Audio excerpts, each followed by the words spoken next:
Unoriginal, bland, and lackluster are some of the words I would have used to describe my first experience with Wuthering Waves. But now, a year and some months after, I would say none of those things. Hello everybody, welcome to the channel, my name is Hako.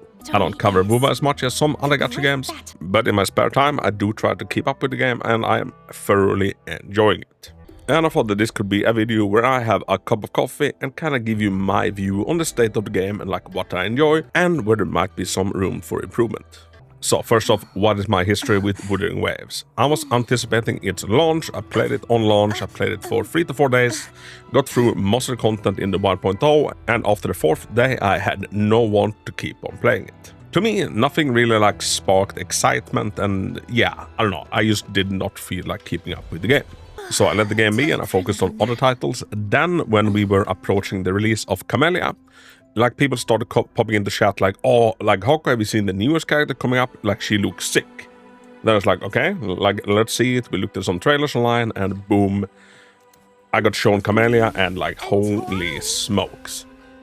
This character single-handedly like won me over to give Wuthering Waves another chance. And I'm super goddamn glad I did because the game felt like it had just gone through a massive revolution. At that point in time, there was also an event with some cat on a train, and like it just felt like very sci-fi, and I'm like, quite frankly, I was quite blown away because like so much of the good stuff that I saw back then, I think it was 1.6, I wish that the game would have shown sooner because it felt so freaking good and like I thoroughly enjoyed the game. After that, I have been trying to keep up with the game like as best I can because the game keeps releasing banger characters.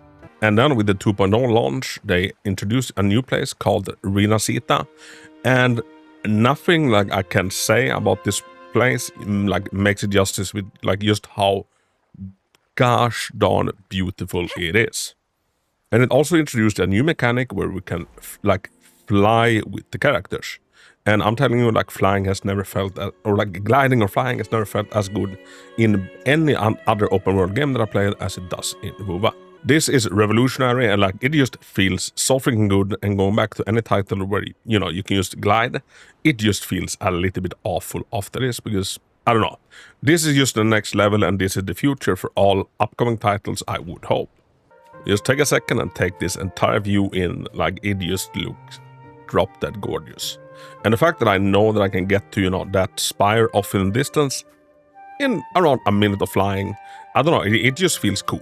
One thing I've never understood with other like open world titles is like why haven't they gone crazy on the movement, because obviously you have a world that would allow just that. And now with the latest patch they've also introduced flying in like the original zone. I think it took them like a little bit too long to actually do that, but I'm not gonna complain because now we can fly in, you know, any area in Wuthering Waves. And like I said, it's kind of ruined gliding for me when it comes to other titles. Now I think the biggest like draw and selling point for me when it comes to a gacha game is the characters. Like how does the characters work and how do they synergize with other characters? Camellia was the first one that made me feel like, you know, hot fucking damn, this is the next level. And then they just, you know, kept on delivering on that. Now I wouldn't say that this necessarily applies to every banner character we get. Some characters, you know, they feel good but, you know, maybe not like amazing, like they don't have that wow factor. For example, if we hold the attack button, she charges up her suitcase, she can go like that, we can take up into the air, and then she can bounce like this, and she can go, Mamma Mia! And like, just look at these animations. And like with Rocha, there's a lot of like small details that I just love. For example, her weapon are worn by the cat, like the cat ghost or whatever the hell this is in the suitcase. Just like small little things like that I really like love. The next character that absolutely fucking blew me away is Sunny. Now, Sunny I was interested in like from the first time like seeing her in the 2.x drip trailer, and I just thought she looked cool as all shit.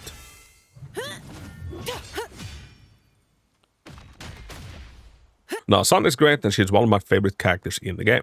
But recently, well, still kinda recently, we got like, for me, the next like step of the evolution, which is Kartatea. I hope I'm pronouncing that right. Now, Kartatea is to me like the dopest like character that's ever been released in, you know, any sort of game like this.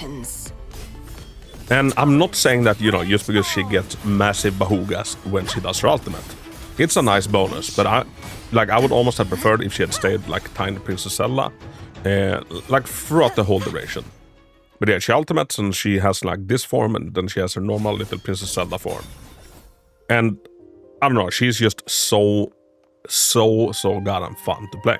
It's like I don't know enough English to, you know, be able to properly convey just how satisfying she is to like master and beat up shit with. I'd probably go as far as to say as to me, she like currently right now feels like the most ambitious character we have in any open world gacha game. Now, I'll give the game a lot of praise. After a quick little ad break, I'll also tell you what I think that, you know, they could do slightly better. Now we interrupt the normal program for a special thank you for the sponsor of this video, which is LD Shop. They reached out to me and was like, hey, Hako, can we sponsor a few videos and in return you showcase our website? And LD Shop is your one-stop shop for any of your gaming needs. Gacha games are all about strategic decisions. And did you know that you can get the same items but pay 30% less?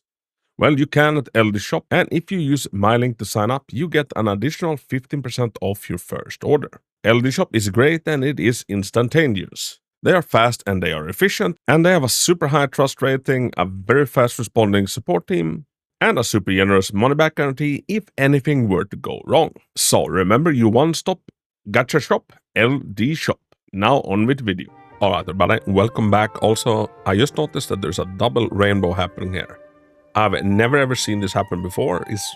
It is new. Now at the current point in time, I would say that WuWa's characters are like the biggest selling points. Like if I had to pick like the best, most ambitious thing about it, I would say the characters. And like just how they play and just like how wild of a moveset most of them have. Another recent character that I didn't manage to pick up is WuWa, which comes from the same faction as Camellia. Now, WuWa is she is one of the coolest things, once again, that I've ever seen in a gacha game. As you can also see, I did not manage to get her, but I really wish that I had. If I had to pick a second thing that I think like WuWa does really, really well, like their second biggest selling point, it would be the world itself and traversing it. Especially with the addition of the new areas and especially with the addition of the flying mechanic. I often find myself just gliding around and exploring the map in this fashion, searching for chests and just like unwinding after a hard day. I'd give the characters in Wuthering Waves a 9.5 out of 10. I don't want to give the full 10 because like I want them to keep innovating and keep improving, and a 10, you know, means that there's basically nothing more to improve.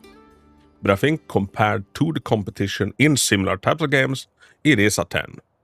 So I'd give the characters a 9.5 and I'd give the world and like exploring it a 9 out of 10. Now it might sound like I have absolutely no gripe whatsoever with WuWa, and for the most part that is true. There is, however, one big thing that, like for me personally, is kind of a big gripe. I would put the characters and the world very high, but I would put the general endgame gameplay loop at very, very low. I'd probably give the endgame gameplay loop, like the endgame modes, a 4 out of 10, and I'm feeling slightly generous. Now, Wuthering Waves has like 3 endgame modes that needs to be done at a set like rotation. One of them is Whimpering Wastes, one of them is Tower of Adversity, and we also have the Fantasies of the Thousand Gateway that we have to do every week. Now, this might be a me thing, but me personally, I do not enjoy a single one of these modes. And I think a large part of it is that the characters are so amazing, the world looks so grand, and it is so great to explore, but the endgame modes they just feel uninspired. And as much as I feel like WuWa is ahead of the competition when it comes to so many things, the endgame modes are not one of them. Now, I'm not saying that the endgame modes are necessarily worse than the competition, sometimes they reach the same standard, but seeing WuWa pull ahead on so many other things, I just wish, on a personal note, that it did it on the endgame modes as well. And the Wuthering Waves people that I've talked to, you know, they kind of have this sentiment that they love the story, they love the characters, they love the world, etc. But yeah, the endgame kind of just is there. And it very much is a case of you love the game despite the endgame, not because of it. And seeing the game have such a massive glow up when it comes to so many other aspects of it, I just severely hope that the next thing to get a massive glow up is the endgame to, you know, just shake it up a little bit. And as someone that really enjoys the endgame modes in any sort of gacha games, that is the one thing I wish that Wuthering Waves would do better. And overall, I would say that the lack of meaningful endgame that feels fun to do brings the overall game experience down from a 9 to an 8 for me personally. But Wuthering is definitely now in a state where the positives massively outweighs the negatives. The game is amazing for all of the things I've already mentioned and all of the stuff we haven't had time to talk about yet. And let's do some of them quick. The banner system, I think, is great. You have your standard banner where weapons are separated from characters, and you have your rated up weapon banners that uses its own currency, and there is no 50-50 or 75-25, etc. When you pull on a weapon, it is a 100% chance that it is gonna be that weapon, like when you pull a weapon. Another absolutely genius thing is the fact that you can get wave bands, which is extra copies of a character used by like hoarding pools. So if you know that there is a really interesting character coming up ahead, well, you can just save your Afterglow Coral and buy a Mindscape and buy an extra copy of them to power them up. I think that this move is genius, and the devs deserve massive credit for that. Now, I will say that WuWa is facing the same problems as other gacha games of this nature does, where the 50-50 is basically a 50% chance to get, the best character in the game, or 50% chance to get useless trash. That by this point in the game is basically not usable for anything. And the uselessness of the standard banner cost is something that just increases for every patch. And there is really two ways to address this. Either you buff the standard banner cost, or you make sure that the 50-50 loss pool includes more character than the standard banners. So everybody, that is kind of my perspective on the current state of Wuthering Waves, kind of from a casual outsider looking in. And if I had more time on my hands, I would definitely cover the game more. But it gets a very high recommendation from me. Everybody, let me know your thoughts down below. What's your take on the current state of Wuthering? What's your favorite things and what's your least favorite things in the game? And let me know if there's any upcoming characters that you're excited about and that you think that maybe I should be excited about. I think on the top of my head, the characters I've seen coming that looks really freaking cool is one... Is it called Galbriana? I think it's called Galbriana. She looks to be a super cool gunslinger. So here's hoping that she'll be, the next WoW character to be released. Everybody, as always, thank you so much for watching. Have a big hug, and until next time, Hako out.